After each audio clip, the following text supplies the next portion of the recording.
created more confusion than it's solved problems.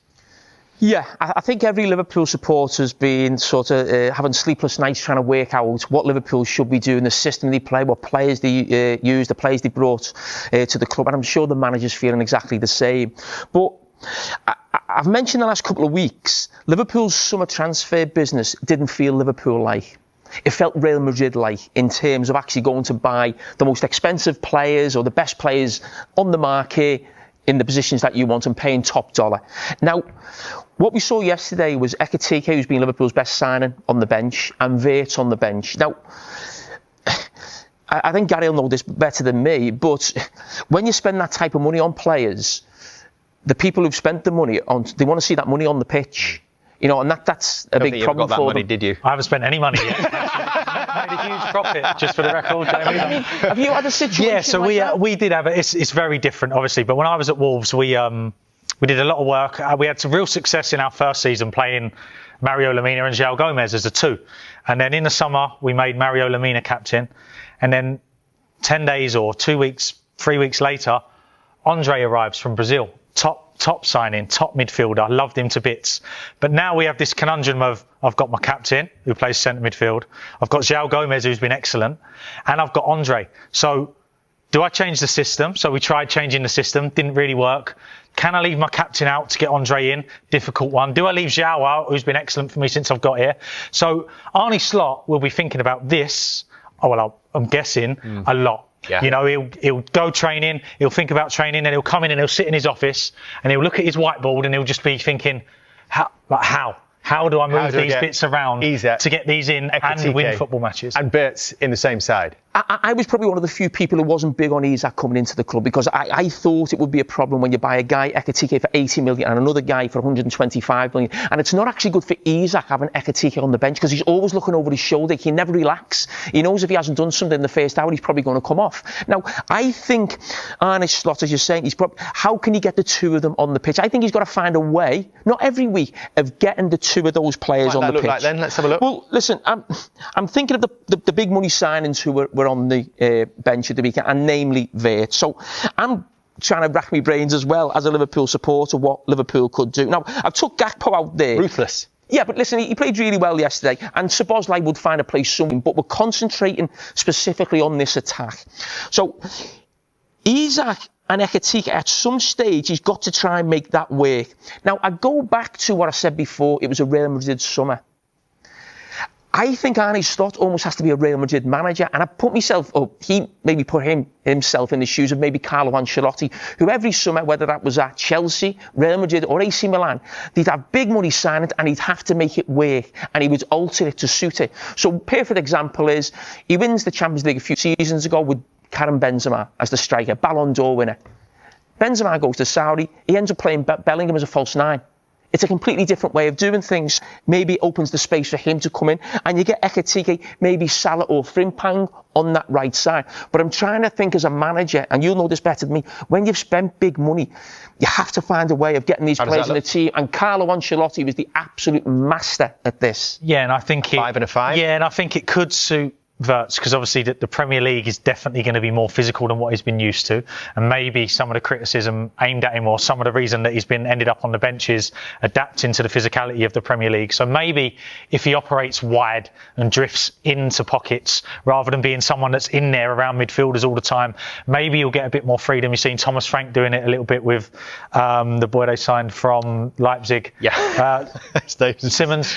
Yeah. So they've tried to do that with him. So maybe it gives him a bit more freedom to arrive off the side and drop into things rather than being in the middle of the pitch all the time. I think it definitely suits the three at the back, and Carragher hasn't shown his Bournemouth form yet, so maybe giving him that licence to go around people will get him involved. But the key, as Jamie said, to get back to the point, is can we get these two on the pitch? Because both top number 9s, can we get them close to each other and combine them? And that's the interesting thing, I think, with this Liverpool summer. Liverpool's summer in the past have always been about a planning. You almost knew what it is. But when you actually see where Liverpool, what they ended up with at the end of the game, with Wirtz playing central midfield, it looked a bit of a mess on paper. It didn't actually transform to be a mess in terms of Manchester United going forward, having lots of chances. I don't think it felt like that. But it's going to be really interesting how he gets Ekitike, Isak and Wirtz in the team at the same time, because at some stage he has to, because he's paid that much money for them. The numbers certainly do back him up. Let's show you a couple of graphics that point us towards Arne Slot being absolutely right. Highest percentage of passes long at Anfield in 2025, well, Manchester United are right at the top, and you can see who they're above as well, Accrington Stanley, who went there in the FA Cup last season. But 25.5% of those passes from Manchester United went long, and perhaps best represented by the goalkeeper, new to the Manchester United side, Lummens. But this is his pass map against Liverpool on Sunday. The red are the incomplete passes, the green are the ones that found a teammate. And of 46 passes, just one here. This little short line here was the only one that was short to a teammate. That was to Diogo Dalot in around about the 20th minute. The rest, 45 out of 46, were long passes, and one around about, I reckon about here, Jamie, led to the first goal. Yeah, and listen, when you talk about teams playing direct football, having a low block, as Arne Slot mentioned, it's always seen as a criticism. Ruben Amorim got his tactics absolutely spot on in this game at Anfield. There's no doubt about that. That's the only way they could win the game. So we're going to look at the goal here initially in terms of the direct play. But it's not just about going long. Let's remember who he actually picked. He didn't pick Sesko, he picked Cunha to be underneath the ball. And what's really important here when we see this first challenge is we've got the back five of Manchester United, 3 centre-backs, 2 wing-backs quite wide. But the really important thing here to note is how narrow these players are here underneath the ball. So it's not just go long, it's about picking up the second ball. Another really important point is nobody ever goes for the ball in behind in terms of a flick on or if Virgil van Dijk misses it. So again, I mentioned Cunha being a little bit deeper than maybe a Sesko would be. So it was all about maybe we don't win the first ball, but we pick the second ball up here, and look how narrow the Manchester United 5 players are here, and that's where this goal comes from. Then Harry Maguire wins it again, and because of the initial position of these players, look how narrow Mason Mount is. Bruno Fernandes does really well. Liverpool a little bit unfortunate, the McAllister one, there's no doubt about that, but I just want to stop it here. That is where the goal is going to be scored here. Now, we mentioned Virgil van Dijk, me and Gary, a lot on commentary, that he's got to get back quicker, and there's absolutely no doubt about that. But the guy alongside him, Konate, who I thought had a brilliant game, has got to do the same. So when Diallo was on the ball, now Konate is the closest man to getting to where this ball is, first of all. So he's 27 yards away. Then we look at where Virgil van Dijk is. He's 30 yards away from that. And then you look at where Mbeumo is there. He's 31 yards away. Now, what I would say is, if that was me in Virgil van Dijk or Konate position, maybe he beats me to the ball. But these are 2 of the quickest centre-backs in the Premier League, and they've got to start on him as well, and they've just got to do more. They've got to sprint back and get there before he does. But it's a brilliant start for Manchester United, no doubt, as I said, so early into the game, and we see it from a different angle as well here, and probably just highlights a little bit more as well on Konate. And could he get across in that position? But you see Manchester United keeping the ball alive. Again, as we mentioned, numbers centrally. And the 2 centre-backs have just got to get back. But fair play to him. He's busting a gut to get in there. Brian Mbeumo, right foot, and they find themselves 1-0. And he created other chances. And again, I just want to look at this sort of setup again. Harry Maguire.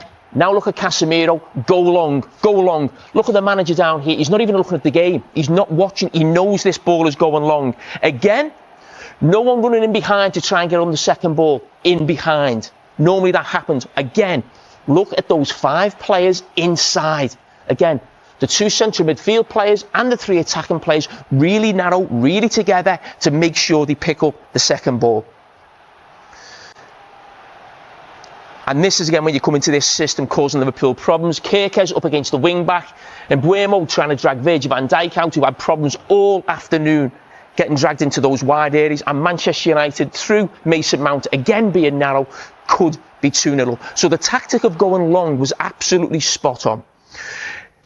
Now, There's talk of, again, Manchester United playing a low block. And it's seen as criticism for Arne Slot. It's not. It was the right thing to do. And I'm going to show you a couple of occasions why it was the right thing to do for Manchester United, and the manager got it right tactically. Because on the couple of occasions when Manchester United actually tried to go after Liverpool and press, Cunha tries to press there, Gravenberch. Casemiro's pushing in behind him. Luke Shaw now goes in with Mo Salah. And before you know it, they're not in that low block, and that's where Manchester United have problems. Whether it's Bruno Fernandes or Casemiro in those positions, if they get caught out, there'll be space in behind them. The ball then goes into Mo Salah with space because Manchester United have tried to press high and get after Liverpool. And this is the chance for Gakpo where he hits the post. And again, that's when Man United are at their worst, when the team is spread out. Again, it's a chance, this one. Hits the woodwork from Gakpo, but Manchester United pressing, Diallo, Mbuemo, Casemiro goes. Mason Mount was about to go. Before you know, it's a long ball. The team are separated. Lovely touch from Liverpool, and this is where Gakpo almost scores again. But again, it comes from Manchester United pressing high. You look at the players getting back into the box. Big distance into the cover, and that's why they were right not to go after Liverpool and play in that 5-4-1 low. In a moment, he is the back zone man. I know he ends up being a little bit occupied by De Ligt. And then you look at the other two in Gakpo and Curtis Jones, who are also involved in this back area of the pitch. They're both markers, but they're both at the back, so they're responsible for the back of the goal. And then as it develops, you just see the tendencies of the players and what they're thinking, and probably the state of the game. And the second phase of set plays are really difficult to coach, because if it holds now, you can see Szoboszlai is still in not a bad spot. He's still sort of responsible for this back area. But because he's not a left back, he's going to start to drift into this area. Gakpo's thinking about counter-attacking. Curtis Jones is thinking about counter-attacking. And then before you know it, unbelievable quality from Bruno Fernandes. But you end up with three Man United players at the back zone. If you look at Szoboszlai now, and Curtis Jones has now realised that I've gone to counter-attack here. But we've not finished defending yet. So there's that little grey area around, is it still a set play, or are we into open play yet? But this is still a set play. You can see where Szoboszlai ends up.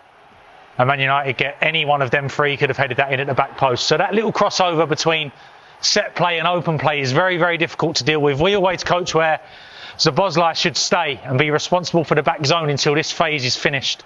And he ends up in the middle of the pitch, probably because he's a midfielder.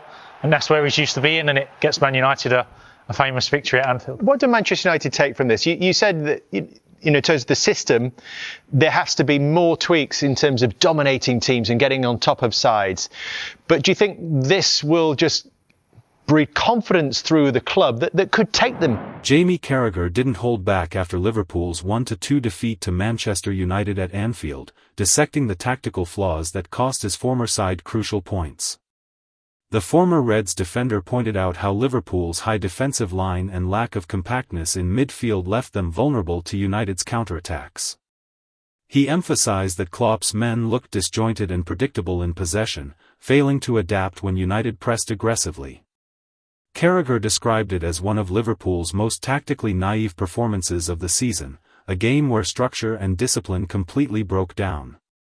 Carragher went on to credit Manchester United for exploiting Liverpool's weaknesses with precision and composure, particularly in transition. He argued that Liverpool's over-reliance on intensity without control continues to hurt them in big games, warning that such lapses could derail their title ambitions.